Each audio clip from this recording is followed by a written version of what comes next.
Halo teman-teman mana Jepang semuanya, Assalamualaikum warahmatullahi wabarakatuh.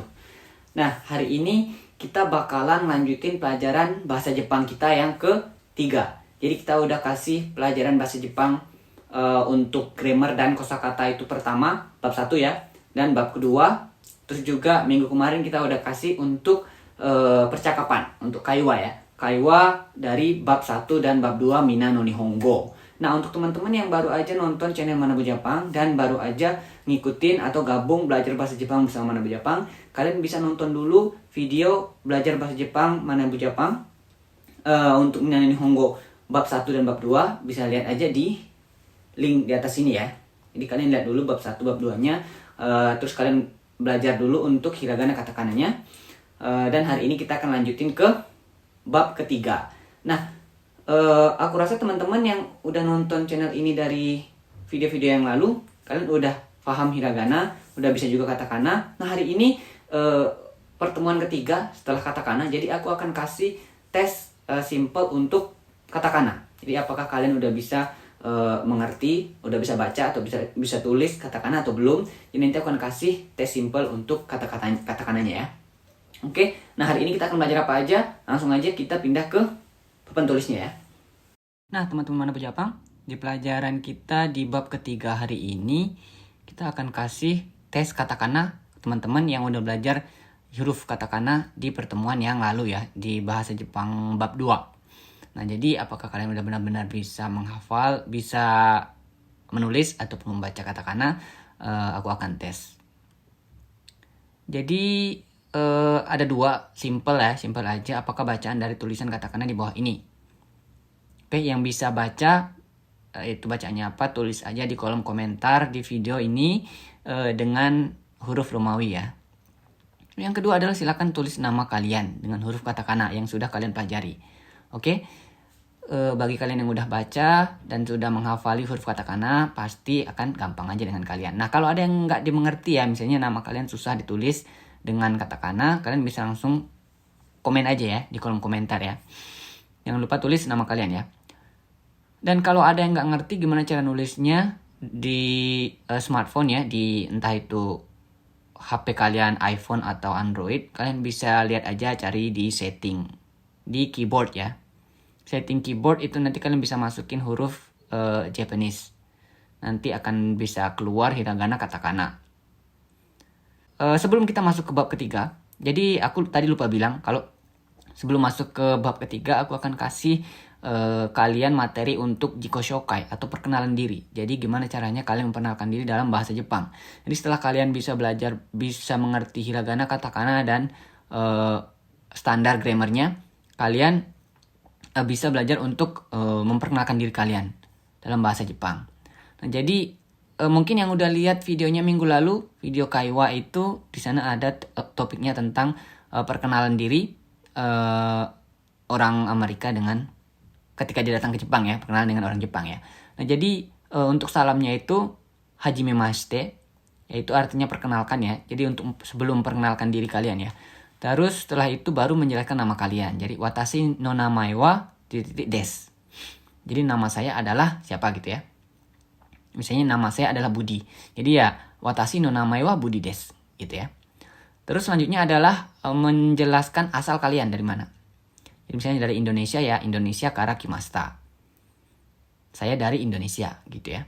Oke, dozo yoroshiku onegai shimasu. Itu artinya senang berkenalan dengan Anda. Jadi simpel aja ya. Jadi cuma 4 kalimat ini aja. Kalian cukup hafalin ini aja. Kalian sudah bisa memperkenalkan diri dalam bahasa Jepang. Oke. Nah, selanjutnya kita masuk ke bab 3 untuk tata bahasa. Jadi tata bahasa hari ini itu ada menjelaskan koko, soko, dan asoko. Jadi koko, soko, asoko itu hampir sama dengan kore, sore, are ya. Jadi tapi dia menunjukkan tempat. Jadi ingat ya, ini menunjukkan tempat. Jadi untuk tata bahasanya urutannya sama aja, koko, soko, atau asoko ditambah wa, ditambah objeknya, kemudian diakhiri dengan des. Nah, jadi koko itu adalah di sini ya. Soko itu di sana, asoko itu di sana yang jauh dari pembicara 1 dan pembicara 2. Oke. Jadi misalnya contoh kalimatnya ada koko wa kyositsu desu. Jadi kyositsu itu adalah ruangan kelas.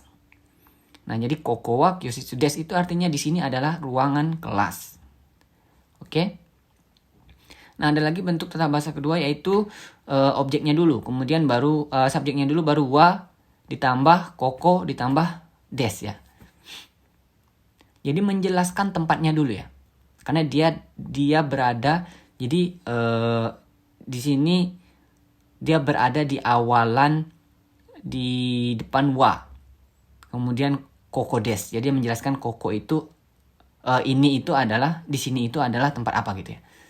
Jadi di sini contoh kalimatnya ada uketsuke wa koko des. Uketsuke itu resepsionis ya. Jadi resepsionis ada di sini gitu. Oke. Uketsuke wa koko des. Resepsionis ada di sini. Oke. Yang ketiga adalah subjek plus wa ditambah kochira atau sochira atau achira des. Nah, jadi ini lebih mirip lagi dia dengan kore sore are. Tapi dia ini sebenarnya bentuk formal. Jadi lebih sopannya dari kochira, sochira, achira. Untuk artinya itu sama aja. Ini, itu, dan itu ya untuk jauh dari pembicara 1 dan pembicara 2. Jadi di sini ada contoh kalimatnya. Erebeta wa kochira des.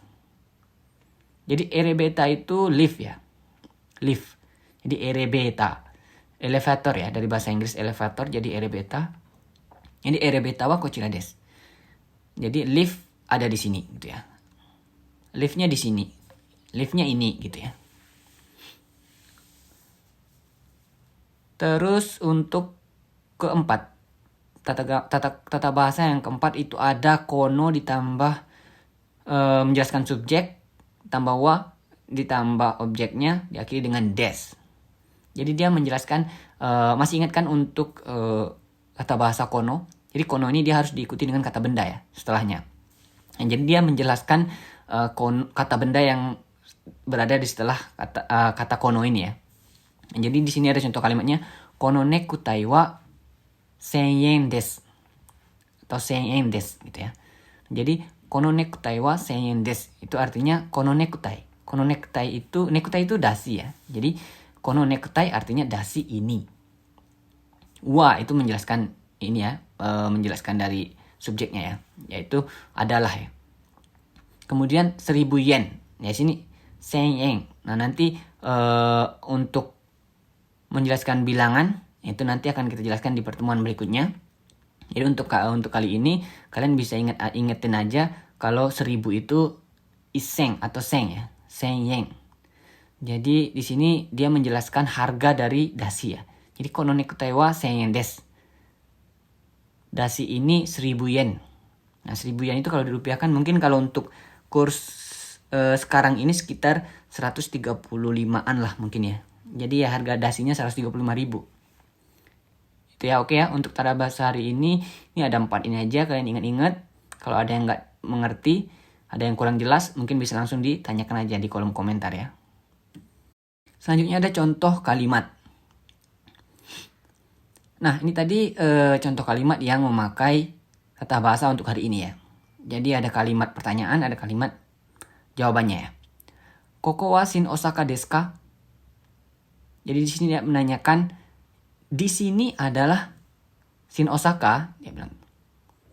Terus jawabannya, hai, so desu. Jadi tempatnya ini Shin Osaka namanya. Iya benar katanya. Nah, kemudian untuk kalimat yang kedua adalah toire wa doko desu ka? Nah, doko ini adalah kata tanya. Jadi doko itu dia tadi pasangannya adalah dengan koko, soko, asoko ya. Jadi dia pasangan. Jadi untuk doko ini dia untuk pertanyaan, kalimat tanya. Jadi toire wa doko desu ka? Toilet ada di mana?